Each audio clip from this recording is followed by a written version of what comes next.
안녕하세요. 대한혈액학회 재생불량빈혈 정복 캠페인입니다.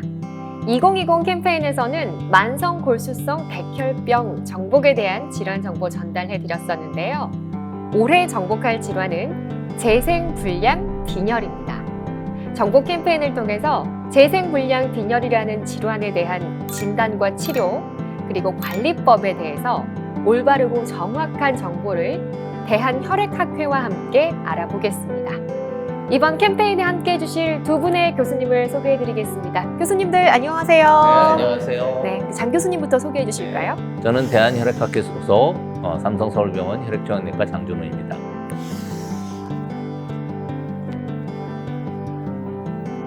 네, 오늘 이렇게 두 분의 미남 교수님과 함께 진행을 해보겠습니다.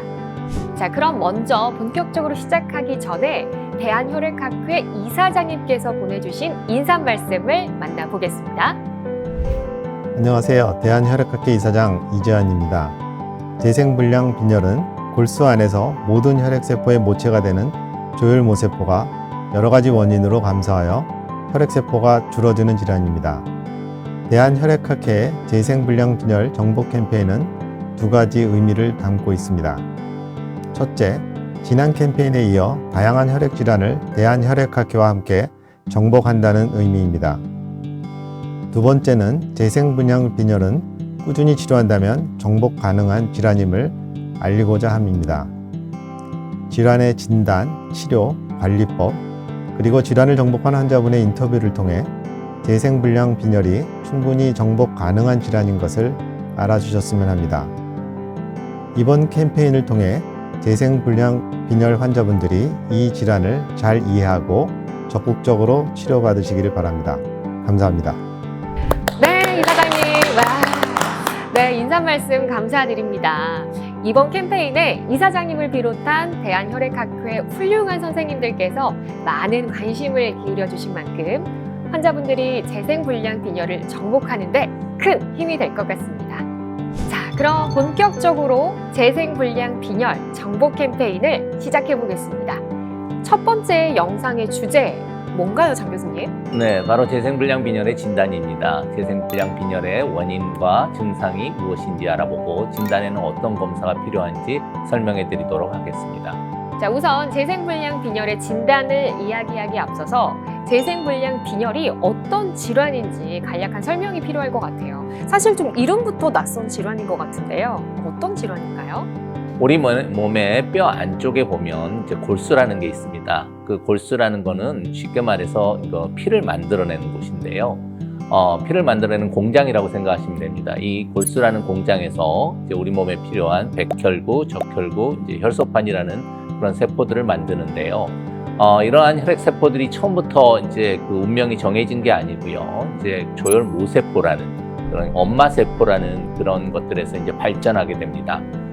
한자로 이제 조혈이라는 거는 이제 피를 만든다라는 이제 이 혈액세포를 만들어내는 과정이 엄마세포인 조혈모세포에서 생긴다고 생각하면 됩니다. 비정상적인 이제 면역세포들이 이런 조혈모세포를 공격하게 되고 어떠한 원인이든지 이런 골수의 기능이 떨어지면 조혈모세포의 수가 감소하게 되고 따라서 이러한 백혈구, 적혈구, 혈소판 같은 혈액세포들이 생산이 전반적으로 떨어지게 되고 감소하는 이런 질환이 이제 재생불량빈혈이라고 할 수 있겠습니다. 네, 그렇군요.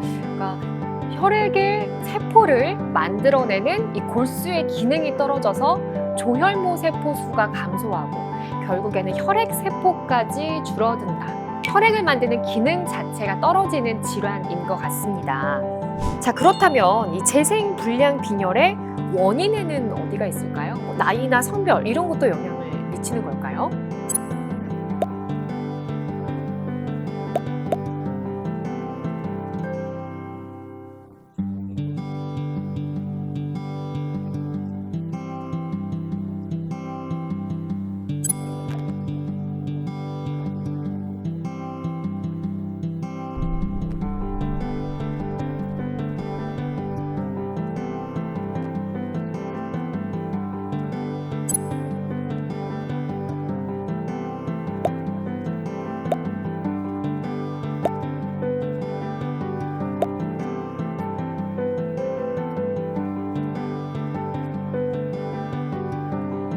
아직까지도 뭔가 정확한 원인이 밝혀지지 않았다고 하니까 좀 무서운 질환인 것 같은데요. 자, 그렇다면 이 재생불량 빈혈 어떤 증상이 있을 때 이걸 의심해 볼 수 있을까요? 앞서 말씀드린 것 같이 이제 조혈모세포에 이상이 있어서 이제 백혈구나 적혈구, 그다음에 혈소판이 감소하게 되는데 각각에 따라서 이게 모두 한꺼번에 감소하는 경우도 있고 각각에 따라서 증상들이 달라집니다.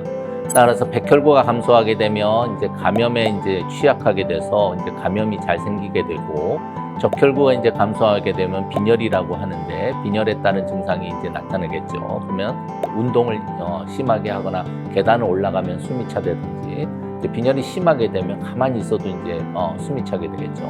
혈소판이 감소하게 되면 이제 출혈이 문제가 됩니다. 그래서 몸에 심한 멍이 든다든지 아니면 출혈이 됐는데 멈추지 않는다든지 또 아주 심한 이제 혈소판 감소가 있으면 가만히 있는데도 이제 주요 장기에 출혈이 발생하게 됩니다. 이러한 경우가 문제가 될 수 있겠습니다. 이게 사실 정확한 원인도 없고 증상도 서서히 나타나다 보니까 환자들이 바로 알아채기는 좀 힘든 질환인 것 같기도 합니다. 자, 그렇다면은 병원에서는 어떤 검사를 통해서 재생불량 빈혈 진단을 받게 될까요? 문 교수님.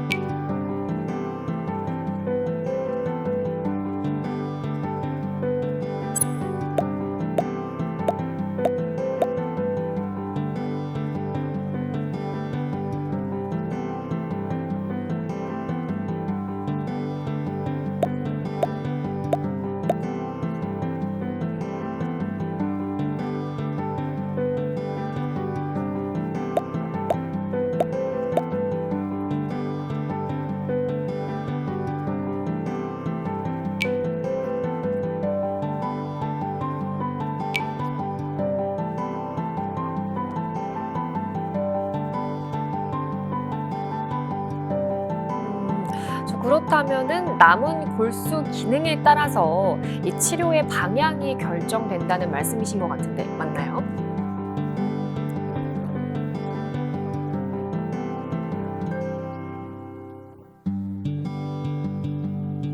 네네네. 이 편에선 치료에 대한 이야기 나눠보고요.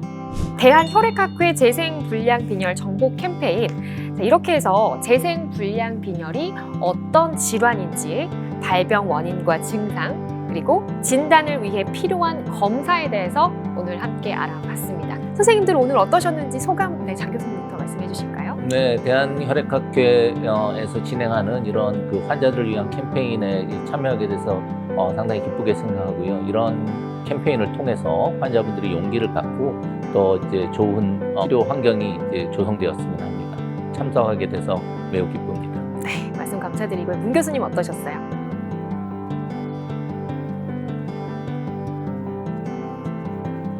재생불량 빈혈, 오늘은 그 진단에 대한 이야기를 배우는 시간이었습니다. 아무래도 많은 분들이 뭔가 친숙하지는 않은 질환이라는 생각이 드는데요. 이번 캠페인을 통해서 더 많은 분들이 재생불량 빈혈에 대해서 올바르고 정확한 정보를 알아가시면 좋겠습니다. 저희는 그럼 다음 영상으로 다시 찾아오겠습니다. 고맙습니다. 교수님들 감사합니다. 네.